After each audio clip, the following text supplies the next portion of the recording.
TikTok, time to rock. Good evening, good morning, good afternoon to everyone who's watching from all over the world.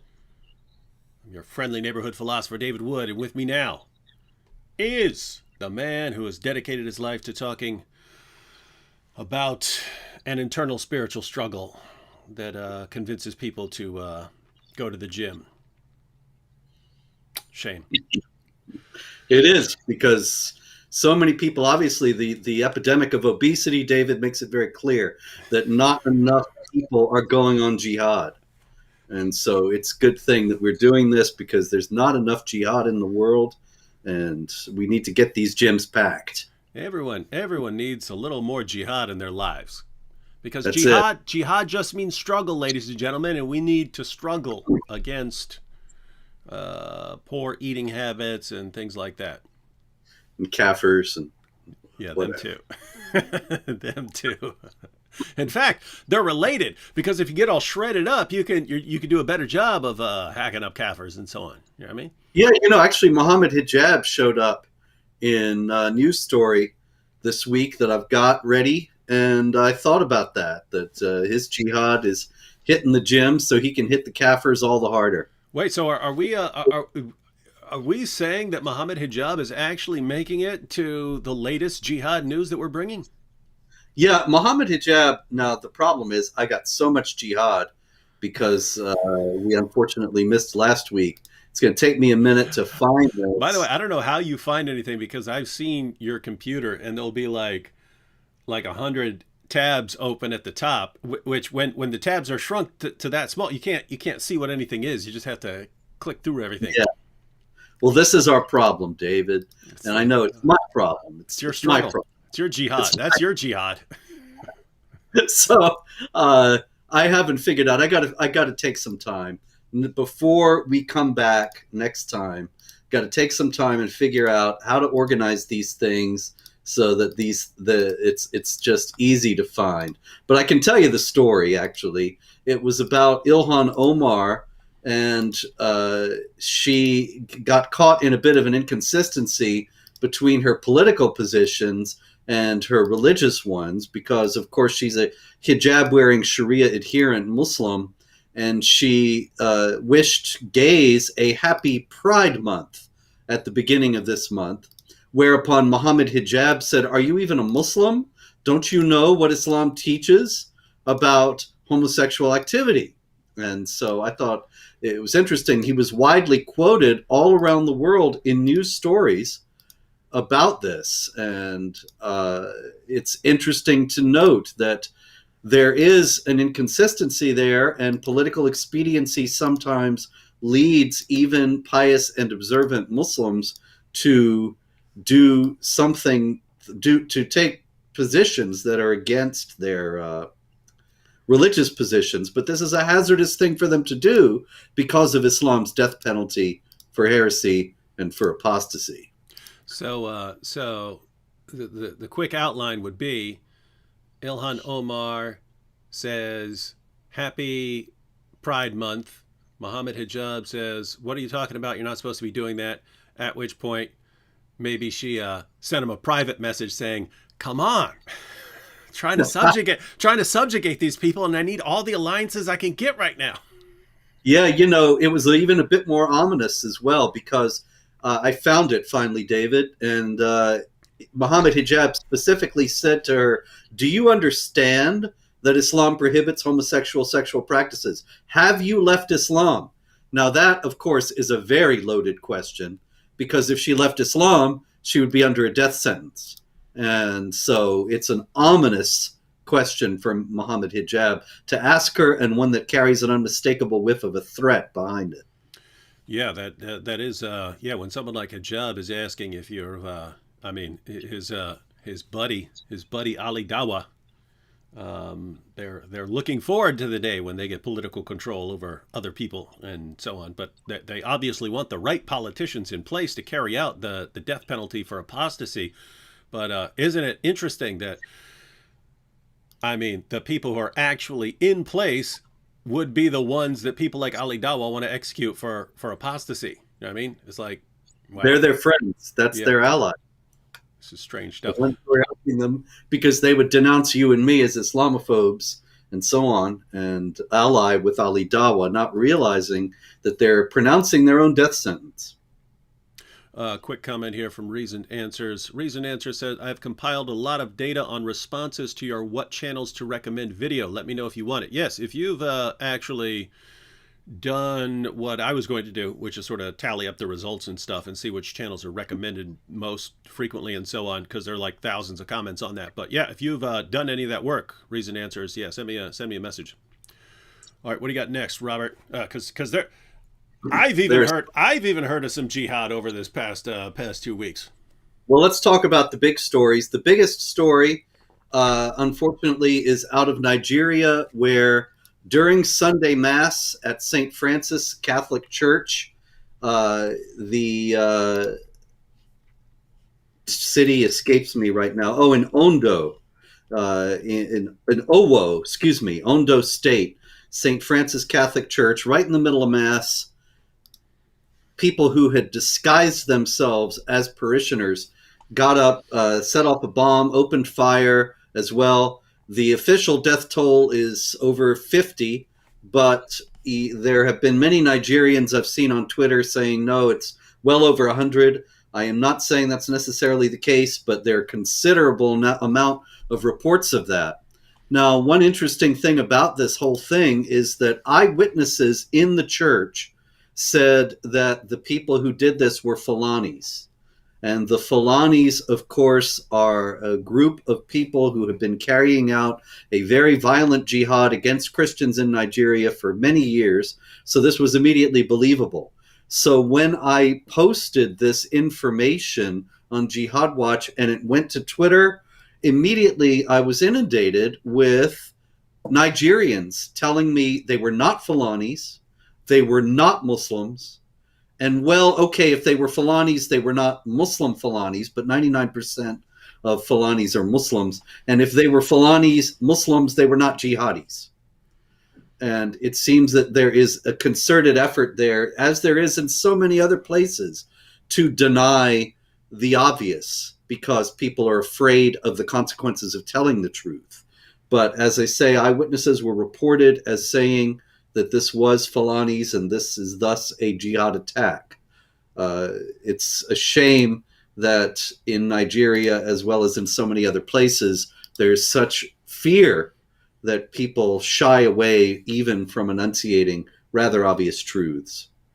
And it's a situation where obviously there can be other groups that attack Christians. There could be other groups that want to go on, these kind of attacks. So occasionally you hear like, there's been an attack in Norway, and you would assume, because a lot of these attacks generally come from terrorists, Islamic terrorist groups, but occasionally you get an Anders Breivik in there.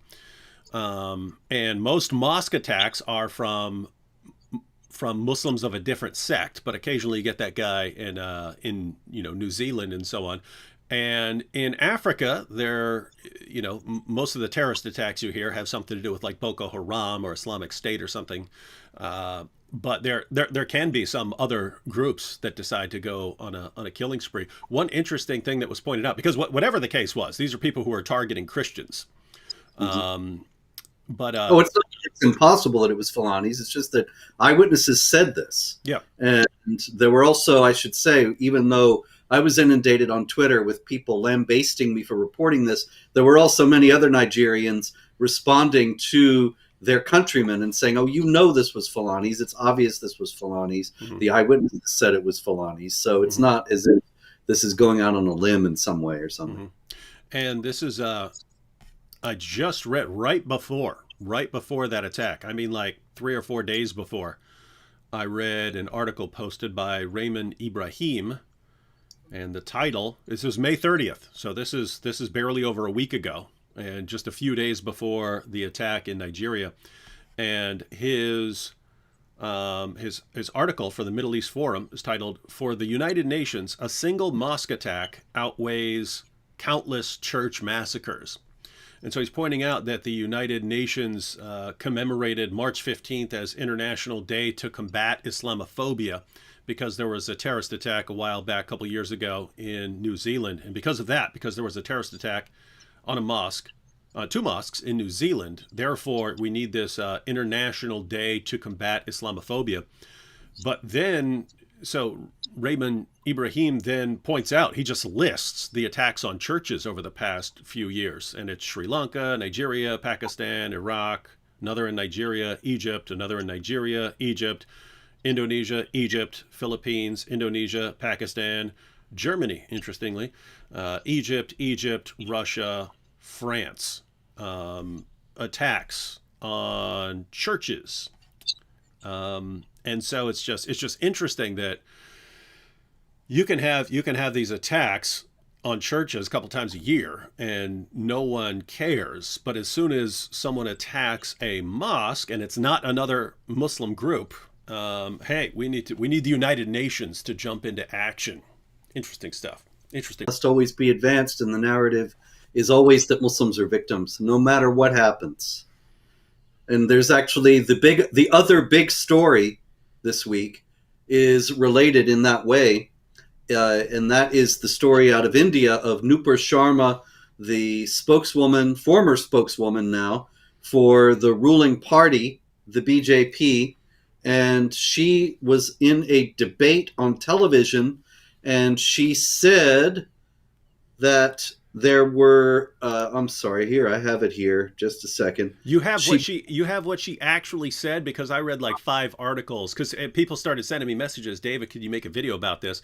I started looking through all the main articles, CNN, BBC, and so on, looking through them. I couldn't find what she said. She said something offensive towards Muslims, and I'm thinking, well, you could say something. If she said, like, we need to kill Muslims or something, like, if she said something like that, then I would be like, okay, yeah, you need to lose your spot and so on. If she said something that's actually true, then what's the uproar about? So I actually have no clue what she said. I could not find it. If anyone has the actual clip, let me. And it was subtitles, where I could see. Please send me that. But you got something that gives what she said?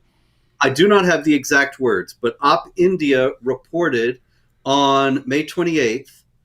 This is the quote that that report has. She pointed out that Prophet Muhammad had married a 6-year-old Aisha, and he had consummated his marriage when she was 9 years old. Wait. So she stated 2 facts about Muhammad that I talk about all the time? Yeah. And then this Indian Muslim journalist, Mohammed Zubair, published an edited version of what she said that I haven't seen what he did with it. And the Op India report doesn't say. It only says that he used it to gin up this campaign against her. And it's been wildly effective. Not only was she suspended from the party where she was the spokeswoman, but the Indian government is under fire. The several Muslim countries have formally complained, summoned the ambassador, and so on. And everybody is all upset about this terrible insult to Muhammad that she made, when the defense that is being mounted in her favor is that what she said is readily establishable in Islamic texts. It's just that she said it. And it's rather like drawing cartoons of Muhammad. In Shiite Islam, there's a long tradition of making images of Muhammad. And there are plenty of examples.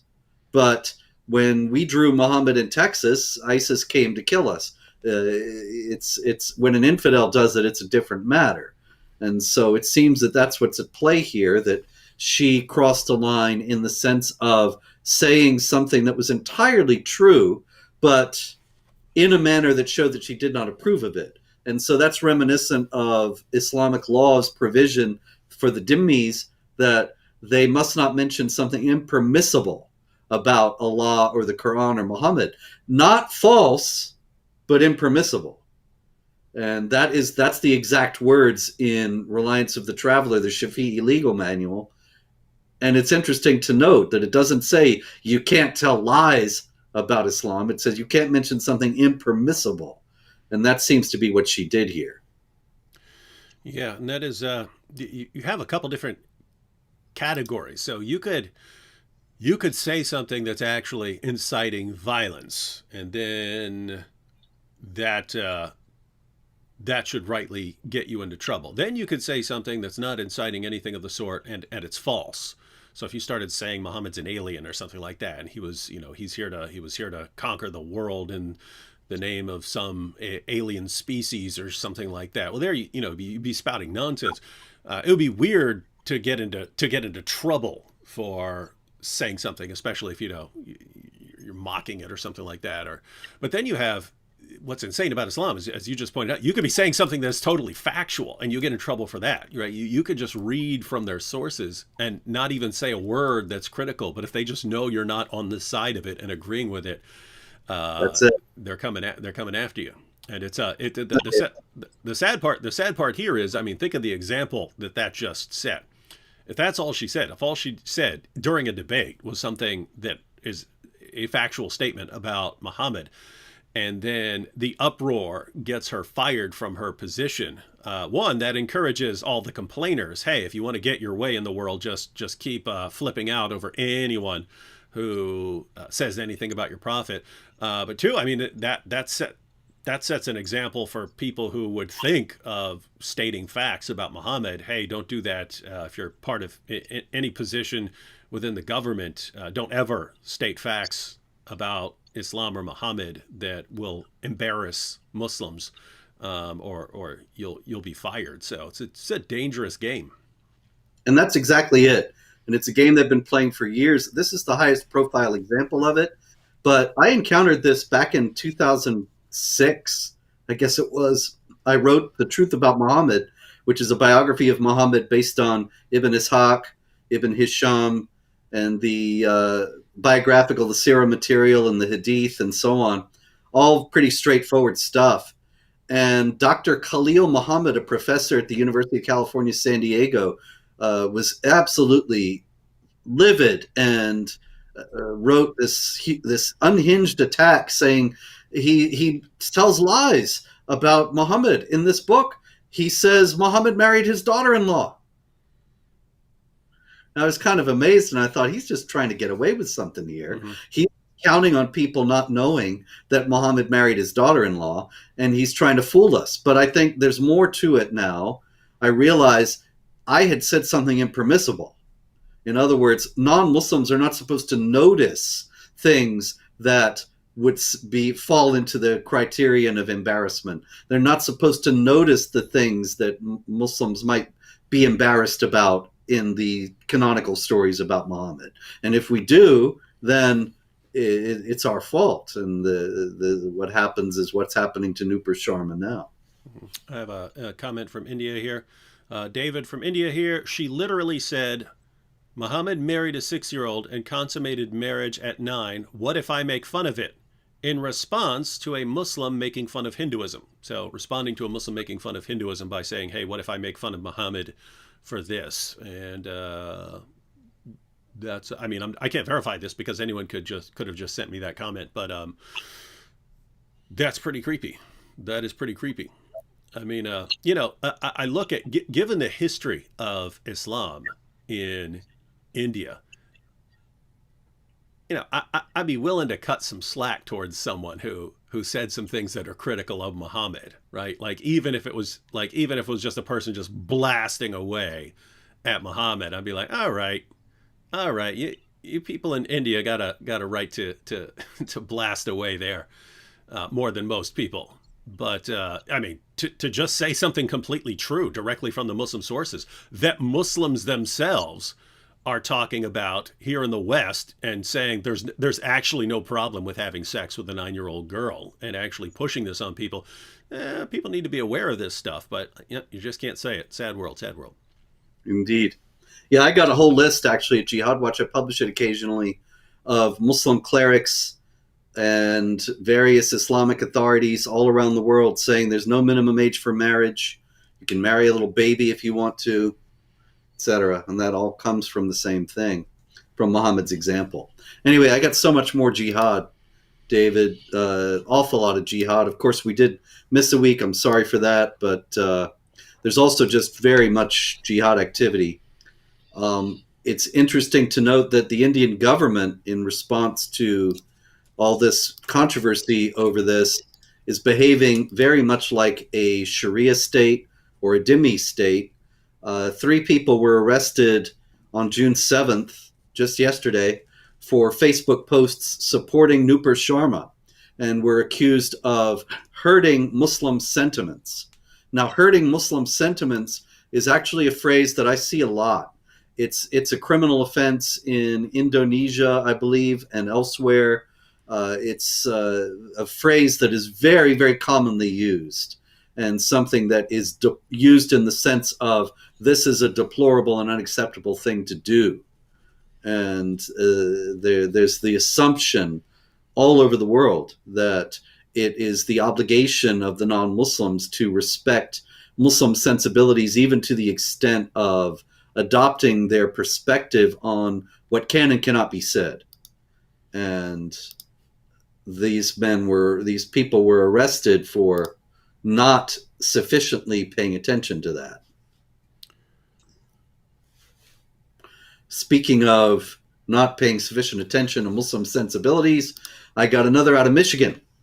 Interesting story of a woman named Halana Bow, who is apparently a convert to Islam, very devout, wears the hijab, but she was stopped in Ferndale, Michigan, for a traffic violation. And I don't know what happened next, because the news reports say that she was stopped for a traffic violation and subsequently arrested.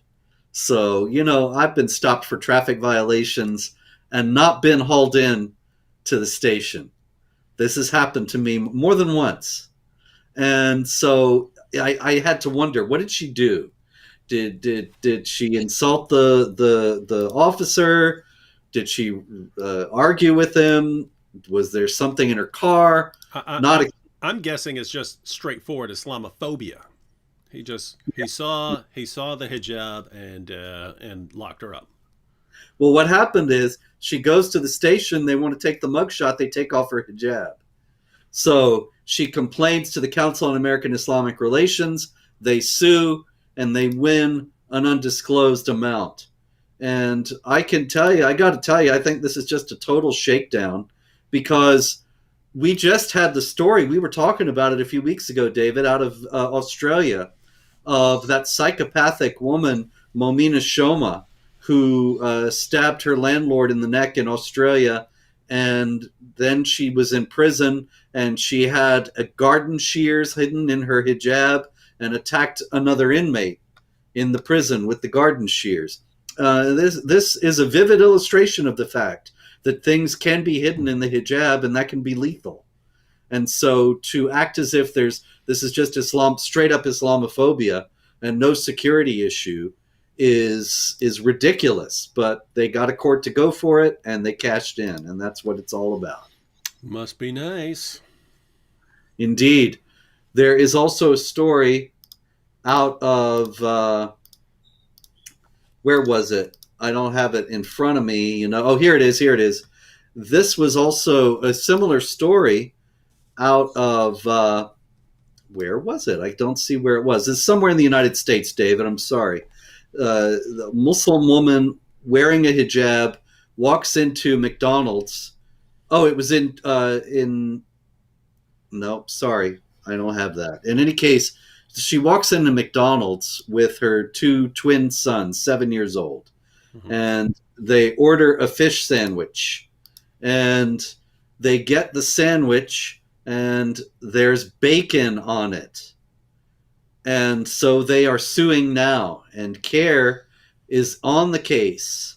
And the woman, Gadir Al-Ahmar, says, McDonald's made my children and me feel unwanted and worthless by intentionally stuffing a fish sandwich full of bacon for no other reason than to punish us for our faith. And the CARE lawyer says McDonald's employees willfully added bacon to the complainant's food in an effort to offend, humiliate, and cause distress to the complainant and her young children. Oh, I got it. This was out of the Boston area, actually. Chicopee, Massachusetts. Hey, Now, I used to live in Chicopee.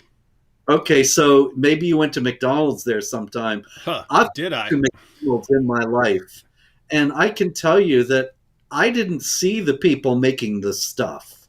They're back behind the place where they've got all the burgers there waiting.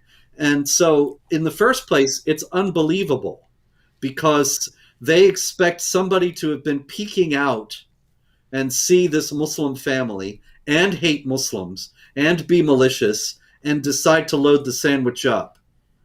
When, or, I've even had people since I wrote about this actually say, I used to work at McDonald's. We never saw who was ordering what. It just came in on this board and you filled the orders. That was it. And so the idea that this was some sort of a targeted hate crime is ridiculous. But they know that McDonald's has a lot of money and doesn't want bad publicity. And so probably they will pay this woman some money to make this all go away. And that's the whole idea. Yeah, we know there are scams and stuff. On the one hand, I mean, bacon does not go on a fish sandwich. There is no bacon Yes. option usually for the fish sandwich, so that looks suspicious. On the other hand, yeah, those guys are in back cooking up things, and they just get a little readout that says make a fish sandwich. So that's where the I guess debate's going. I guess they're going to have to say someone saw them and then went back to make their fish sandwich or something like that. But then there's the issue of some people fake this kind of stuff. In other words, they bring in a pocket full of bacon, stick it on something to make to make a sandwich, and then they got me. People do stage hate crimes, believe it or not. So anyway, not accusing this woman of staging a hate crime or whatever that is, but my goodness, we've certainly had a long stretch of fake hate crimes. So hope she got some good some good video footage from inside the McDonald's showing her get the sandwich, open it up, be shocked, not bringing anything with her. Indeed. Okay, I got so much more. Let's go to the UK, where we have a film, Lady of Heaven, which is about Fatima, the daughter of Muhammad. And the film was made by people who are respectful of Islam, to the extent that Fatima is never shown. Her face is never shown. She is a faceless character shrouded by a black veil to avoid idolatry. However, this film ran afoul of Muslims who believe it to be blasphemous. And they have been threatening and protesting against the film to the degree that it has now been pulled from theaters in Britain, costing the producers $15 million. And the producer of the film, Malik Schlibach, who might well be a Muslim himself, said that the cinema chain was bowing down to radical extremists. And I think, well, what did you expect? This is Britain in 2022. Appeasement is the name of the game. Yeah, and whenever they do that, then I end up wanting to watch a movie that I wouldn't otherwise have watched. Yeah, I felt the same way. So now I feel like I have to find this movie and go see it. I don't see it playing in any theaters near me, guys. If you know how else to watch that movie, if it's available for streaming or something like that, let me know because I'd like to check that one out.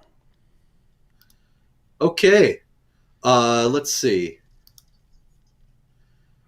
In India as well, another spokesman for the BJP, the ruling party, Prashant Umrao Patel, he noted that there was a Hindu symbol found in a mosque. Now, this was widely reported. I don't really think that it's a controversial question as to whether the Hindu symbol was found in the mosque, but the whole meaning, the import of that is that the mosque was built at the site of a Hindu temple. And this is a very controversial issue in India. As you know from the history of Jihad, there were thousands of temples that were destroyed and mosques built over them. It's not really a seriously disputed question that this happened. But whenever there are specific cases, it's becoming a thorny property issue today, with Muslims saying that they own the mosque and it's their land and so on, and Hindus saying no, it's not, it's stolen and so on. And so, in any case, this man has now gone into hiding because he has received multiple threats to behead him, as you might expect. In the United States, there has recently also been some controversy regarding the coalition between the political left and Islamic groups in the United States. We touched on this earlier with Ilhan Omar and Mohammed Hijab getting angry with her. But what's interesting is that Muslim leaders have been noticing that in all the controversy about abortion, and of course, the possibility is there that with the leaked draft opinion of the Supreme Court, the possibility has arisen that Roe v. Wade, the pro abortion Supreme Court decision, might be overturned. And in response, many political spokesmen have been saying that the Republican Party, which is generally but not completely pro-life, is just like the Taliban and wanting to impose Sharia on the United States. And Muslim leaders have started to protest against this and said, really, you shouldn't compare them to Sharia because Sharia is wonderful and Islam is not against abortion anyway. And so it's interesting that people generally assume that there is a congruence between the conservative Christians and conservative Muslims in their moral outlook, but this is not actually the case. And Yeah, I haven't. This is from years ago when I looked into this, but I recall some hadiths saying that the something like the soul is not joined to the child yeah, until after 4 months. So I've seen Muslims say there's no problem for the first 4 months because it is a soulless creature. yeah. And what's even worse for the Muslim leaders in all this is that these leftists who would readily denounce you and me as Islamophobes and readily praise Sharia as part of their commitment to diversity and multiculturalism are suddenly in another context behaving as if Sharia were something bad. And we touched on this last time with Mia Farrow, but it's not just her. And so they must be so chagrined with all these people that they thought that they had thoroughly won over suddenly reveal that they're secret Islamophobes at heart. Can I just say I am really looking forward to seeing how this unfolds because you've got alliances of groups that have absolutely no business aligning with each other. And if you actually listed their views, it's like this is some oil and water stuff right here. But they've been mixed by just constantly stirring them up. But this is gonna be interesting to watch. Indeed, it is. Okay, let's go to Germany. Interesting story out of Germany. This is another dumb infidel story. Plenty of dumb infidel stories this week. This was a story out of last October. We weren't doing this back then, I don't think. A gentleman, a 26-year-old Afghan refugee, went into a church, the Frauenberg Church in Nordhausen, Germany, and he started to throw things out of the church, just tear everything he could take loose and throw it out. And he took the figure of Christ off the wall and broke it in pieces and threw it out of the church. It's interesting to note that he himself confessed to the crime, and the report, let me see where this report is from. This is from MDR, which is a German language paper, and I published a translation of their story about this. The MDR story says that he did not, he acted out of his faith and had a problem with the figure of Christ in the Frauenberg church. And his lawyer, Marco Siebold, says that the perpetrator does not see the injustice of what he did. And then the MDR report says, however, his motivation is unclear.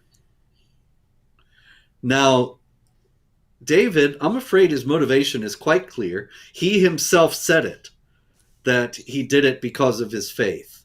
So there's really nothing unclear about his motivation. He told us what it was. But because what he told us is something that so many non-Muslims don't want to hear, authorities are trying to find some other way to explain why he did this. Yeah, I saw. Wait, hang on. Some people said my mic is too low. Let me see. Check, check, check, check, check. That's about all I can do there. What the heck is going on? I might have messed with my settings earlier. I would have to. Yeah, I would have to mess around with the internal settings because this is as loud as it's making me get here. All right, so I'll check my mic settings afterwards. But yeah, I saw an episode of Law and Order where this guy waged this jihad attack on some people, and I forget what the story was, and he was calling it jihad, and he was saying he had to slaughter the unbelievers in the name of Allah.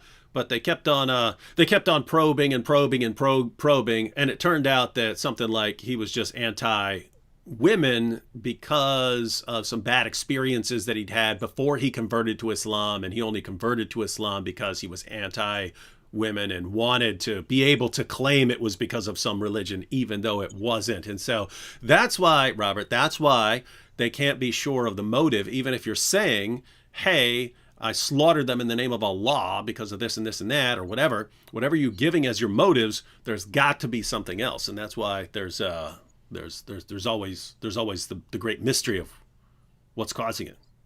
Well, we know jihad is an interior spiritual struggle, so we know it couldn't be that. And we know when he says, I did it for my faith, we know his faith is benign and a great boon and benefit to all Western countries. Consequently, it has to be something else.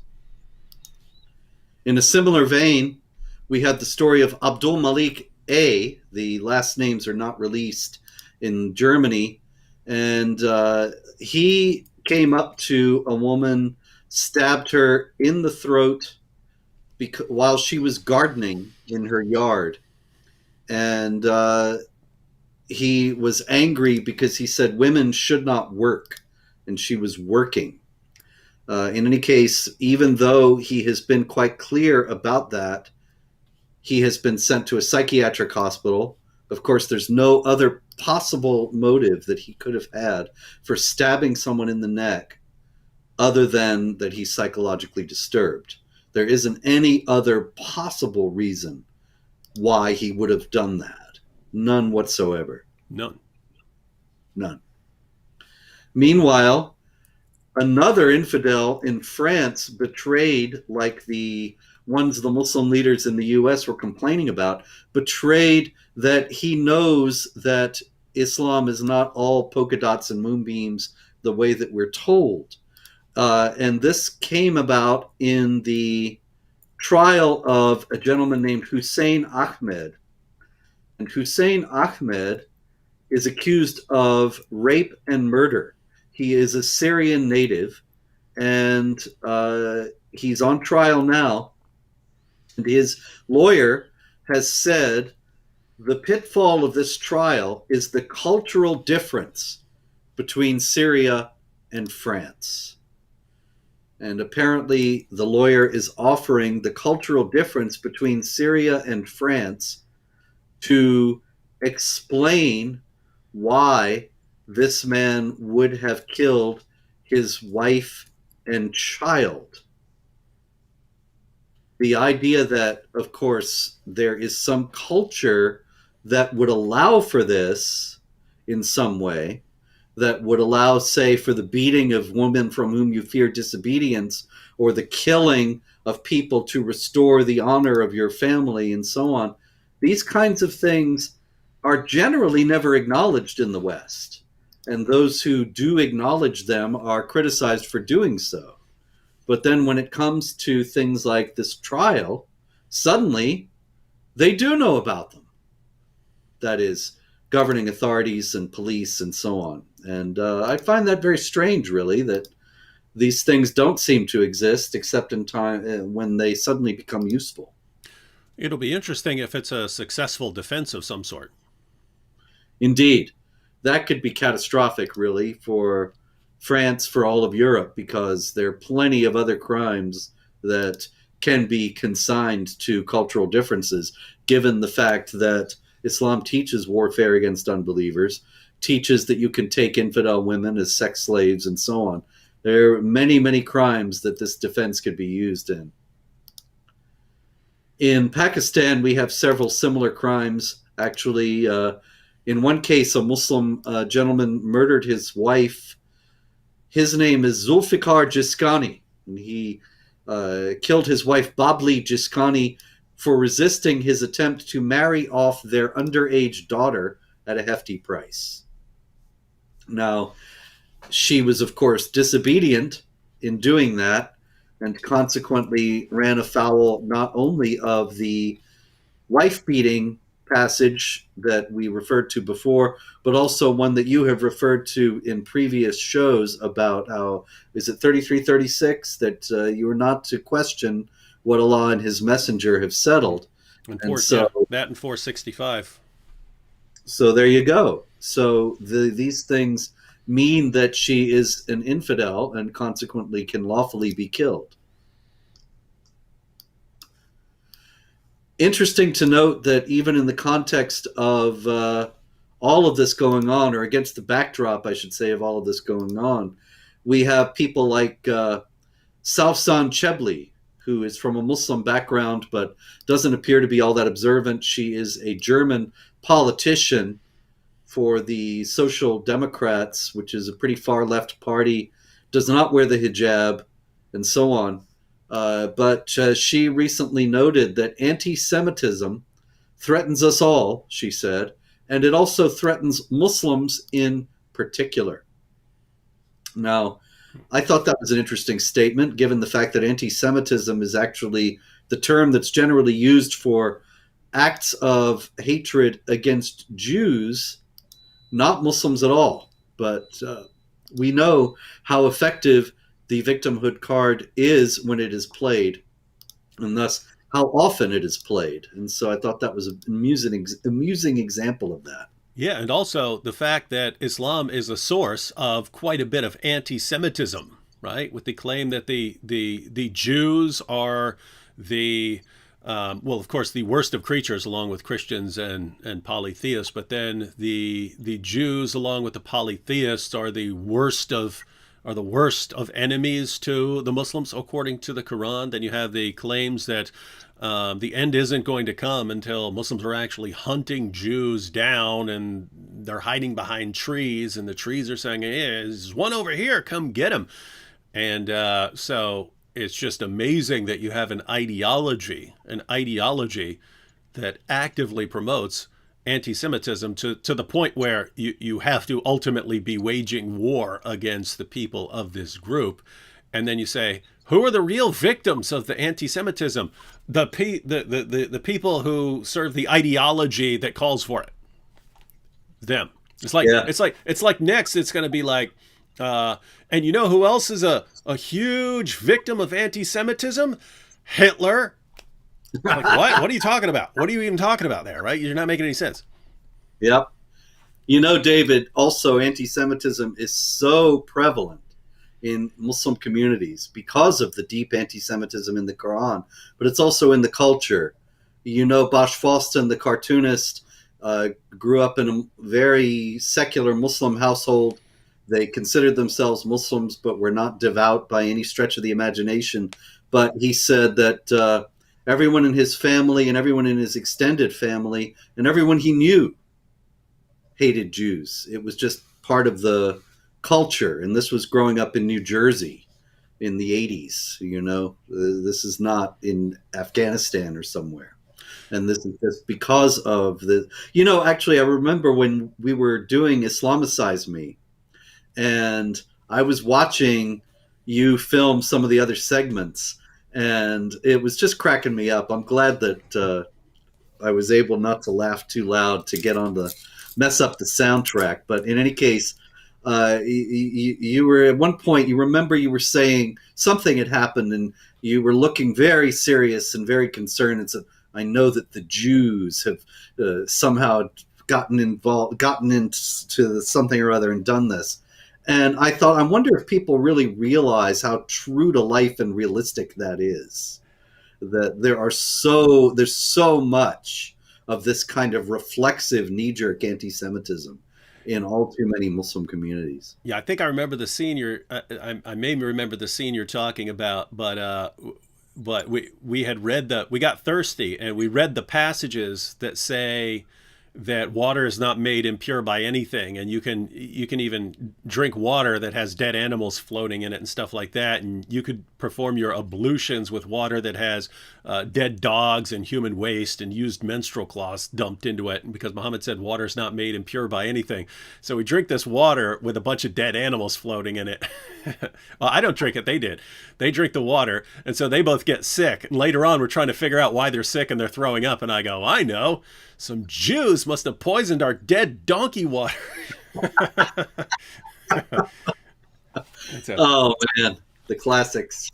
That is it is interesting because we keep hearing, like, about all the racism in the West and so on, and like actual racists, like people who are like anti-black, and so I know they exist. I was locked up with some of them, right? You have these white supremacists and so on that I was locked up. They do exist, but you don't run into a lot of people like that. It's pretty rare. Like even on the internet, it's pretty rare for me to be seeing a lot of that kind of racism. But I see remarks about Jews all the time. Like every day I'll see in the comment section people still complaining about Jews and so on. So it seems like if you want to go looking for some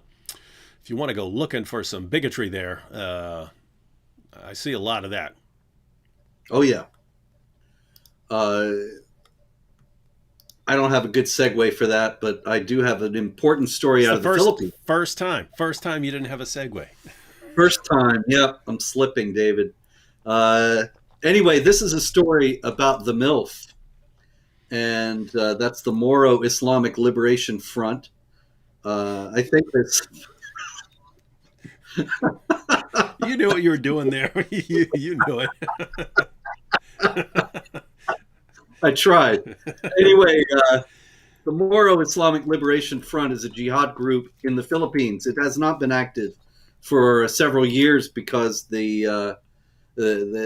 signed an accord with the Philippine government, which gave them essentially an autonomous region where Sharia would be implemented in the south, on the island of Mindanao. And 11,000 former MILFs have...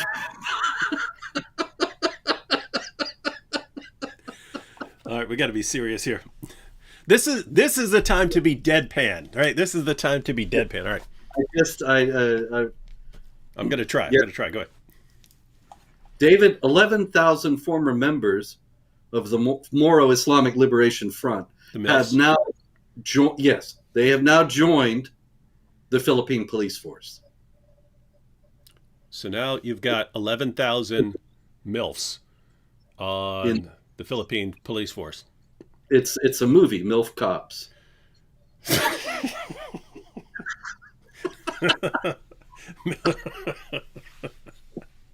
What's funny is you could actually make a movie called MILF Cops, and that would do well here. It's similar, like I like when I'm up at night and working on my computer or something like that. I like noise in the background, even if I'm not paying any attention to it. So I'll like put I'll put like Law and Order or something like that on, or something I don't have to pay attention to.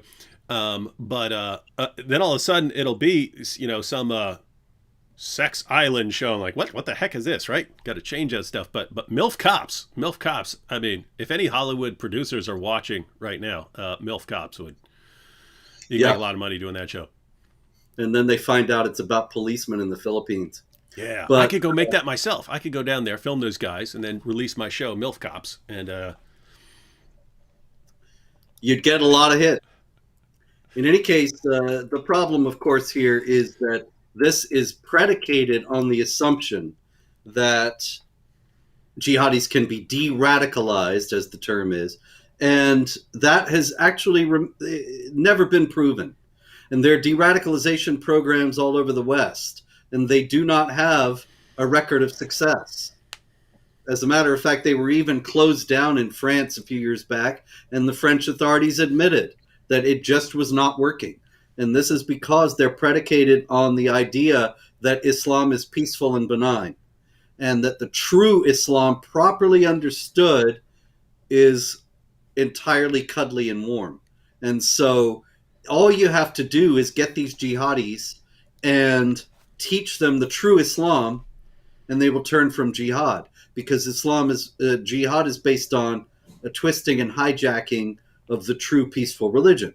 Now, since all of that is a lot of hooey, they end up remaining jihadis and returning to the jihad. So I'm a little bit concerned about the Philippine police force in the future, now that they have 11,000 MILF cops. well, and there something people just never take into account is like probabilities, right? Um, and it's suppose you think that the de-radicalization programs are generally effective. Now we've even seen Muslims who've been de-radicalized by some other means, pointing out that the programs are a joke. That the you know these things that you think are de-radicalizing people aren't working with anyone who knows what they're talking about. But just Antonio said that just recently. yeah. Um, and so just imagine. Let's suppose you thought they were, let's say, 90% effective. You thought, okay, these are not. They're not. Well, let's suppose you thought they're 90% effective. Okay, you just got 11,000 new police on your force. If you think 90% are de-radicalized, wait, that's 10%. That's 1,100 cops you just signed on to your force who are actually waiting for an opportunity to wage jihad on people.